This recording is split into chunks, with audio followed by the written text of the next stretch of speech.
Good morning, everybody, and it is my great honor and delight to be able to talk to you today.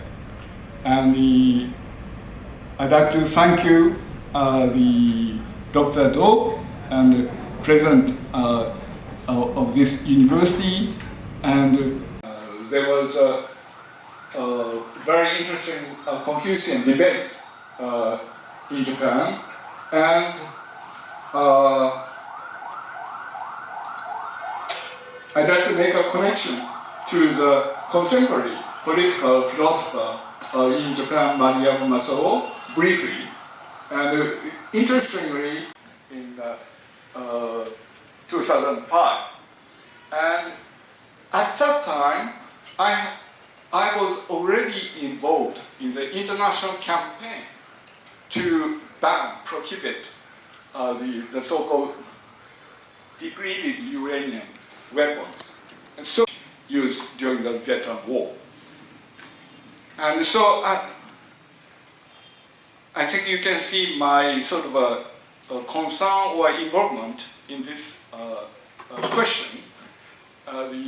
Goes back to at least about 20 years.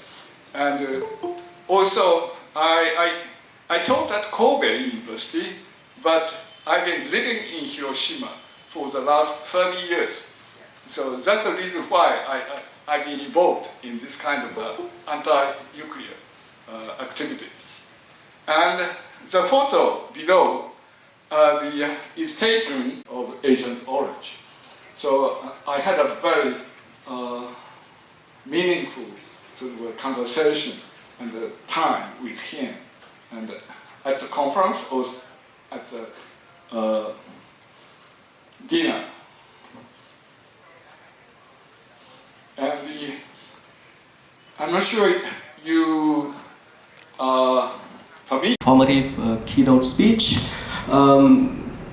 For me, I feel really honored, but also anxious to comment on such a very broad and informative keynote speech. And firstly, as Professor Kai has already summarized, we see that through the like 30 minutes we have just spent, Professor Nobuo already led us through a discussion of the limited time.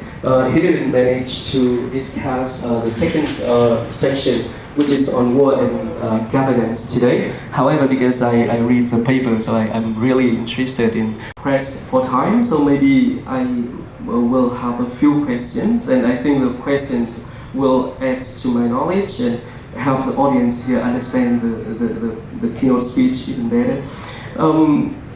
So the first question is, entering the 20th century, Japan as a country started to engaging in wars with Russia, with China, and with other countries.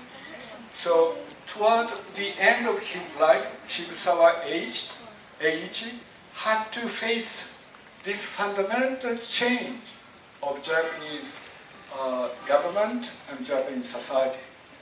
So he really troubled by this change because clearly it was not confusing at all to think of the fact that Japan actually came out into the Asian countries and China and Korea.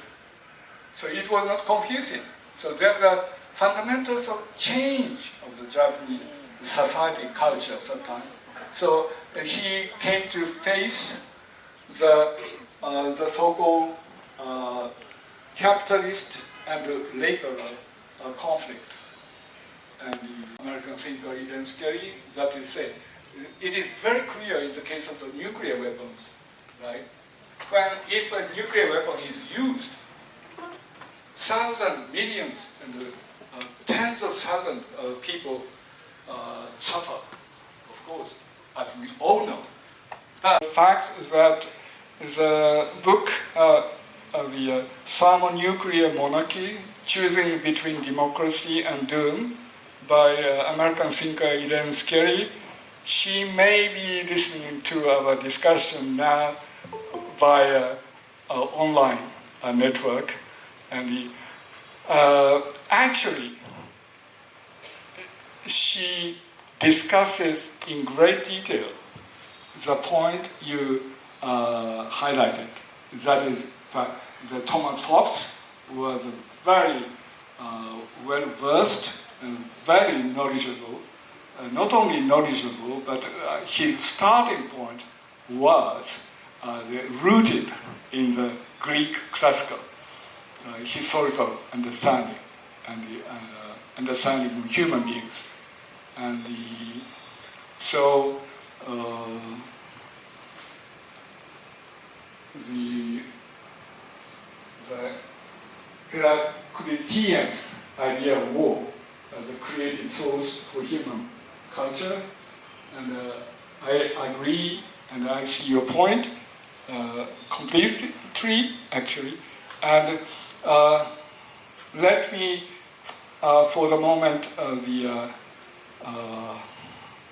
mention a couple of points.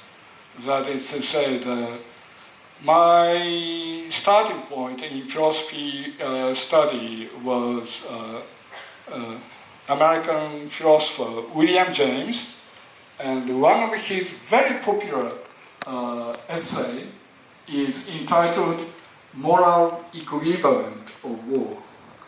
And so, as you intimated, we need to find out the different kinds of forms of life in which we can satisfy our sort of native sort of thought, philosophy and innate enlightenment. And that's true. There is that kind of Buddhist sort of tradition. But actually, even in Japan,